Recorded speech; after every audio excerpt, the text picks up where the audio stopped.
Selamat siang, Mbak. Ibu, perkenalkan nama saya Kuni Kurota Aini, biasa dipanggil Kuni. Saya selaku ahli gizi di sini. Kalau boleh tahu, Ibu dengan siapa? Saya Ibu Supartina. Ibu Supartina. Oh, yang tadi habis melakukan pengukuran ya, Ibu? Iya. Nah, untuk Ibu Supartina gimana kabarnya? Sehat-sehat, Bu? Alhamdulillah, Mbak. Ya, alhamdulillah.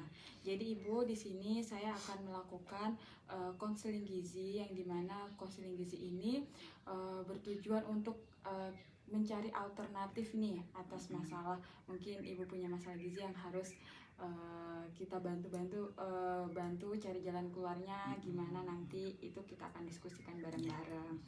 Nah, jadi sebelum konseling ini kita mulai, saya jelaskan dulu bahwa konseling kita pada hari ini akan dilaksanakan selama kurang lebih 15 menit ke depan. Nanti mungkin selama 15 menit ke depan mungkin Ibu ada yang ingin ditanyakan, boleh langsung ditanyakan aja. Nanti mungkin ada beberapa pertanyaan yang saya harus tanyakan ke Ibu, bisa dijawab sebenar-benarnya. Ibu nggak usah takut, nggak usah bingung, karena konseling kita pada hari ini tuh bersifat rahasia, jadi hanya saya dan Ibu yang tahu ya, Bu. Apakah Ibu bersedia? Insya Allah ya. Baik, karena Ibu sudah bersedia, tadi Ibu kan sudah melakukan pengukuran ya, Bu. Ya. Nah, dari hasil pengukuran tersebut itu ada di sini hasil IMT Ibu, yaitu 25 ya. Untuk hasil IMT-nya itu masih masuk kategori normal, Ibu. Nah, ini masih masuk dalam rentang normal ya, Ibu.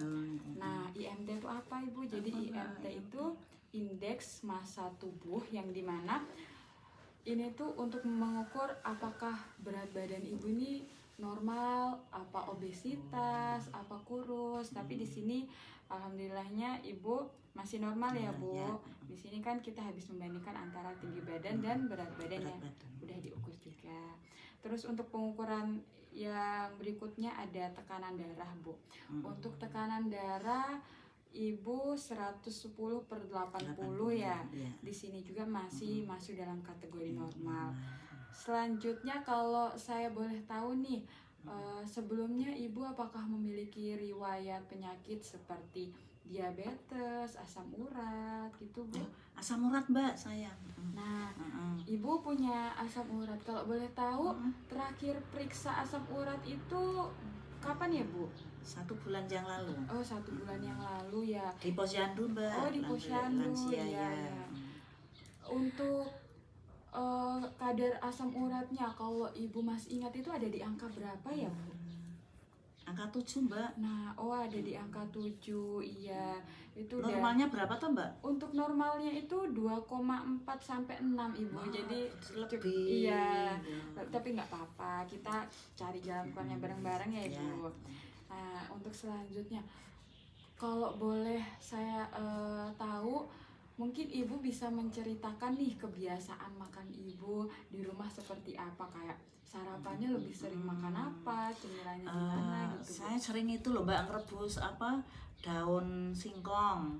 Oh, rebus daun singkong ya. Terus sama itu apa, Mbak, kalau makan daging kambing itu loh. Iya. Langsung terasa kakinya, terasa nut-nut gitu. Iya. Tapi untuk mungkin sayuran yang lain selain kangkung, Mbak. Kangkung juga. Kangkung juga. Sama itu apa, kacang-kacangan itu loh, Mbak. Iya, kacang rebus, kacang goreng itu. Iya. Oke.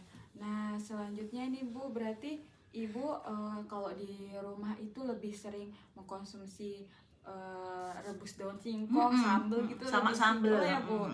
Terus juga mungkin biasanya makan daging kambing tapi langsung iya, terasa banget itu, Mbak. Oke. Untuk selanjutnya, Bu, saya boleh tahu nggak aktivitas Ibu sehari-hari itu ngapain ya, Bu? Saya Pekerjaannya gitu. Kayak kalau saya itu, Mbak, kerjaan di rumah ya bersih-bersih. Oh, bersih-bersih. Misalnya masak, nyuci. Oh, misalnya selain itu mungkin Ibu punya profesi lain kayak ya, saya Mbak, saya guru TK. Oh, guru TK. Ya. Kalau mengajar gitu biasa berangkat pagi pulangnya. Jam 6 saya maksimal itu jam 6:15 saya berangkat. Nanti pulang itu sampai rumah jam 4. Tapi kalau jadi guru TK itu masih senam-senam di... Oh, sering, Mbak. Sering ya, Bu? Tiap hari itu sebelum kegiatan yang itu mesti senam dulu. Pantesan ibunya ceria banget ngadepinnya anak TK ya, Bu. Nah, tadi berarti sehari-harinya ibu selain ibu rumah tangga juga menjadi guru mengajar di TK ya, Bu. Nah, dari hasil diskusi tadi kita mengenai kebiasaan makan ibu di rumah, aktivitas ibu, bisa saya simpulkan ternyata kebiasaan makan ibu di rumah itu berkaitan dengan riwayat penyakit asam urat. Iya, benar. Sebenarnya terasa banget, Mbak, tapi ya enak.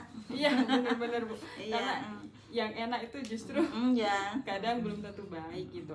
Jadi di sini saya mungkin akan menyarankan beberapa bahan makanan ya, Bu, karena kan asam urat sendiri itu penyakit yang dikarenakan adanya penumpukan kristal asam urat di persendian gitu, Bu. Jadi makanya kalau pola kamu makan. iya benar, kalau kamu kan biasa kayak nyeri, bengkak. Kaku, Mbak. Iya. Kaku. Biasa juga kalau parah itu ada sampai bengkak, merah gitu ya, Bu. Jadi, nah, faktornya itu biasa salah satunya itu karena mengkonsumsi makanan yang tinggi purin, Ibu. Nah, mungkin di sini saya jelaskan dulu apa sih purin itu. Jadi, purin itu, Ibu, zat yang secara alami dihasilkan oleh tubuh dan bahan makanan. Nah, untuk mengurai zat purin tersebut di dalam tubuh itu, jadi zat purin akan diurai menghasilkan asam urat. Nah, jadi makanya biasanya orang kalau mengkonsumsi makanan yang terlalu banyak, tinggi yang zat purinnya terlalu banyak, terlalu sering juga, biasanya bakal ada penumpukan dan asam urat, Bu. Jadi kebetulan tadi kan Ibu udah cerita nih kebiasaan makan Ibu di rumah bagaimana, dan ternyata Ibu masih sering mengkonsumsi bahan makanan yang mengandung tinggi purin, tapi nggak apa-apa. Mungkin kemarin kan Ibu belum tahu gitu ya. Jadi kita berarti besok dikurangi, nggih. Iya, benar. Jadi di sini saya menawarkan Ibu untuk bagaimana jika Ibu mengkonsumsi bahan makanan yang lebih rendah purin gitu. Nanti kalau Ibu bersedia saya akan memberikan menunya gitu. Apakah Ibu bersedia, Bu? Bersedia, Mbak. Nah, ya. Jadi saya mungkin untuk bahan makanan yang rendah purin, yang tinggi purin itu, jadi tadi kan Ibu suka nih makan rebus daun singkong, kangkung. Jadi kalau bahasa awamnya itu orang yang asam urat nggak boleh atau mungkin dihindari, dikurangin makanan yang tinggi purin tadi. Sayurnya itu warna hijau pekat, Bu. Daun singkong, daun pepaya juga, bayam, kangkung. Betul, bayam juga. Nah, itu, Bu. Jadi yang sayuran warna hijau pekat tuh nanti dihindari, mungkin diganti sama sayur kol, selada, wortel gitu lah, Bu. Yang warnanya nggak hijau pekat gitu. Nah, terus juga untuk daging kambing itu mungkin nanti bisa dikurangin karena itu cukup tinggi purinnya, Bu. Terus juga kayak jeroan itu harus dikurangin banget. Kalau jeroan aku nggak, Mbak. Aku nggak suka itu. Nah, terus kacang-kacangan juga. Kacang-kacangan enak, Mbak. Nggak apa-apa, Bu. Yang penting tuh porsinya sedikit. Terus nggak sering gitu ya. Jadi nanti Ibu kira-kira bisa menerapkan nggak ya di rumah, kayak dikurangi sedikit-sedikit aja? Insya Allah, Mbak, berusaha. Ya, berusaha untuk sehat ya. Nah, karena tadi Ibu juga udah sepakat sama diet yang akan Ibu lakukan mengenai bahan makanan yang rendah purin ya, Ibu. Jadi nanti saya harap Ibu bisa menerapkan gitu ya. Nah, mungkin dari Ibu ada yang ingin ditanyakan lagi mengenai konseling kita pada hari ini?